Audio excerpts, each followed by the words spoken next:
Jean-Pierre Bracco, je suis professeur de préhistoire à Aix-Marseille Université. Je suis membre du laboratoire de préhistoire LAMPEA, laboratoire méditerranéen de préhistoire Europe-Afrique. Je travaille autour de toute la Méditerranée et sur toutes les rives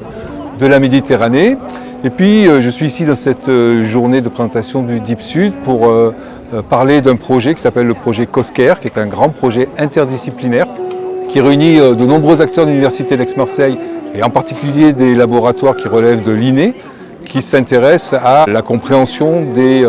occupations dans la grotte COSCAIR pendant la préhistoire paléolithique, et qui est une grotte qui est un très très beau monument et en même temps qui est menacée actuellement par un certain nombre d'éléments liés au changement climatique et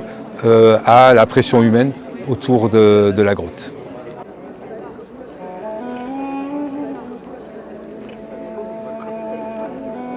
L'une des choses essentielles, c'est le développement de l'interdisciplinarité. Et l'INE est pour ça un institut important au sein du CNRS, puisque justement il réunit, il fédère et il permet d'agréger des laboratoires qui ont des thématiques de recherche qui sont chacune spécifiques, mais en même temps qui offrent beaucoup de croisements. Et c'est pour ça que nous, laboratoires de préhistoire, on travaille énormément avec nos collègues qui travaillent à l'IMBE